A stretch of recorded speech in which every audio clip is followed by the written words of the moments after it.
Hey friends, welcome back to my channel. It is book review day. We're going to talk about this gem of a book, absolutely darling. A great middle grade book. It is called The Rise and Fall of Mount Majestic by Jennifer Trafton. And this is our first book by her. I don't know if she has other books. This was kind of a surprise book for us and we adored it. My daughter actually picked this up from the library initially before we purchased our own, and we really loved it, so we ended up getting our own copy. But you know how that goes. They pick something off the shelf, it could be a total disaster, it could be amazing. And I'm so glad that she did pick up this one because it is wildly charming and delightful. If your family or if your children enjoy like the Lemony Snicket series or books by Roald Dahl, this has that kind of whimsical, wild fantasy feel. My 9, nearly 10-year-old daughter loves fantasy, and this scratches that every fantasy itch that is still really light, great for young starting readers of fantasy, that keeps it kind of fun and interesting, but not too crazy on the world building and things like that. So the main character in this book is right here, and her name is Persimmon Smudge, and she is a young girl who lives on the island of the center of everything. She just has an ordinary mundane life, or so she thinks, until she discovers that the island she's living on, there's a mountain right in the center, and it rises and falls, thus the title,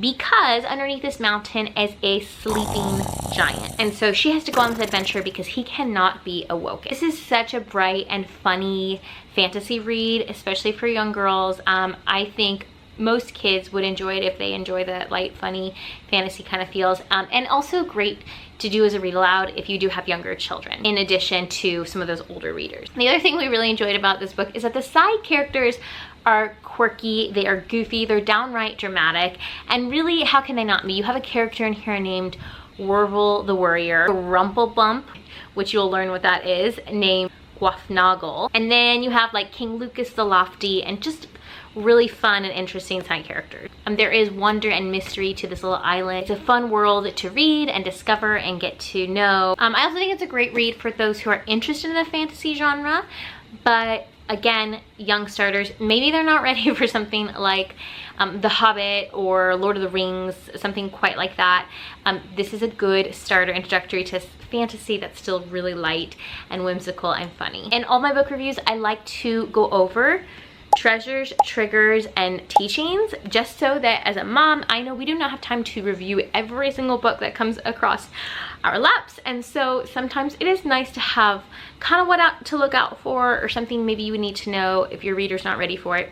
Luckily, this book does not have a lot in the way of things to be concerned about. Let's go over some of my thoughts. If you want your child to get swept up in a book, but then their imagination continues to run well after the book, this book will do that for you. And for me, that is a treasure, when my child just imagination gets sparked and runs wild and provokes great fun world building in their own life after the book. And Trafton, she just has a beautiful way with words. I think you'll find a lot of phrases as you're reading this wonderful read aloud will really stick with you, and you'll want to read them again. Or maybe if you and your kids, like we have a commonplace journal, there are such wonderful phrases that you might want to highlight or stop and write down. And I love books that do that because it just builds kind of like an inside conversation or inside jokes for you and your family, which just really creates such a beautiful bonding.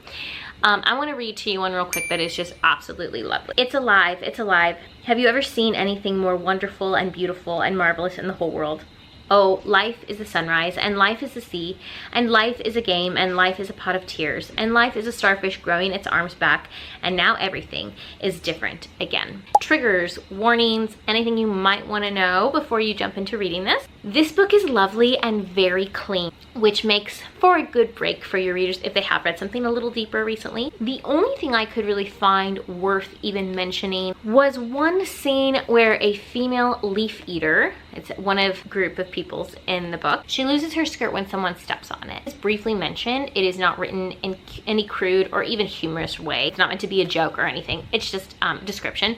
That is like the only thing I could find. I'm not even sure if it was worth mentioning, but thought I would mention it anyway. Otherwise, not much to worry about with this read, which is so nice. I love other reads that have great teachings, or we're gonna have to touch on some heavier topics if you're kind of starting to get older children, but this is not one of those. This is just really enjoyable. It's a nice bowl of ice cream. All right, and teachings. Again, because it is light and wonderful, there's not a ton of like teachings and tangents you can go off of.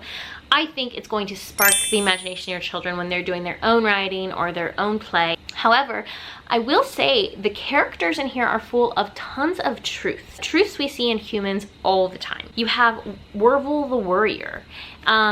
There's just so much he says that can resonate with those of us that are worriers. I'm not a big worrier, but oh, he was just so stinking funny. And if you have a child who is more prone to that way of thinking or seeing problems in the world and being concerned about them, he is so relatable. Then you have selfishness and greed, which we see through the king. That's his name, Lucas the Lofty. And then I would venture to say there are these much deeper hidden meanings behind some of her beautifully crafted sentences, and it's going to make for a really good second read through because you're not necessarily going to catch them all the first time. Maybe mom or dad, you will, but it's something that I think makes for a lovely second read. Rereading to look for deeper, more profound meaning. Just the subtle profoundness that she adds into her story, that could be a fun family connection. One of the sentences she wrote that was absolutely lovely goes like this. Without a few mysteries and a few giants, life would be a very small thing after all. She has just so many beautifully written sentences. She really does know how to write a good sentence. And so I think you'll be surprised at the subtle deepness there is under some of this lighthearted, funny, fantastical parts of the story. Actually, do you want to mention the illustrator? The art is by Brett Hellquist. I think I'm saying that right. But those are lovely as well. Like they're pencil drawings. Hopefully this is catching them. And they're just a nice addition to the story. My daughter really enjoyed seeing them.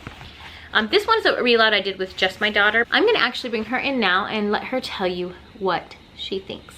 All right, so since she was the one who found this book, I just wanna ask you if you were to tell other readers, why do you think that they would enjoy this book? Because it's full of mystery and many tragedies and very descriptive words and lots of turns and twists that I certainly didn't expect. Yeah, I also found that we laughed a lot when we read this together. It's funny. It is funny. You got poison tongue tortoises and all sorts of different things. When you say tragedies, what do you mean? Do you mean like Shakespeare tragedy? No. Okay, what do you mean? No. I mean like many like mishaps, yeah, like say you lost something, oh no, but it's not like giant. You should go like to Shakespeare. Sure. What do you have a favorite character from this book? Persimmon. Persimmon? Yeah. Yeah, why did you like her? She's funny, interesting, kind, and very emotional. Did any character surprise you? Another character you enjoyed? The Wervel and the King. The King. They both were pretty funny. King was pretty dramatic, huh? Yeah, he's dramatic. Yes, he was. And Wervel said some really funny things. If you're looking for something true, this is not the book. Yeah. It's fantasy for sure. And you enjoy fantasy, don't you? Yeah, I enjoy fantasy. I did also like reading this. We did mother-daughter, so that was very fun. Yeah, so maybe another little girl out there. You guys would like to try. Yeah, I would want to do a mother-daughter read, and it was. In fact, I actually think my son would love this too. I think he would think it's funny. I think he would. Boys would definitely like it. Just depends on the boy. Yeah. And also, it's just hard to get my brother's right. He likes more boys. He likes Lord of the Rings and The Hobbit. But you're right. It was a really nice read for you and I. Yeah. And one of the best ways to find out books that I usually do is search for a book somewhere and check if it's age range. Check the age range, yes. Yeah. And then just read it. I would say this is a middle grade book. I would say if you're going to hand this to a child and they're going to read it on their own, probably I would say I'd say probably like around 10 to 11. 10 to 12. 10 to 12. Yeah, if you have a stronger 10-year-old reader. It has funny jokes, but practical kind of. Yes, so just really, and that's why I would say it's pretty truth-filled. It's just, they're funny because it's true, and you got lots of different interesting, hi. Doggy You in the can't be in our photo. book review, but yes, so. But we would say this is a good pick, especially mom and daughter, I think, good pick. All right.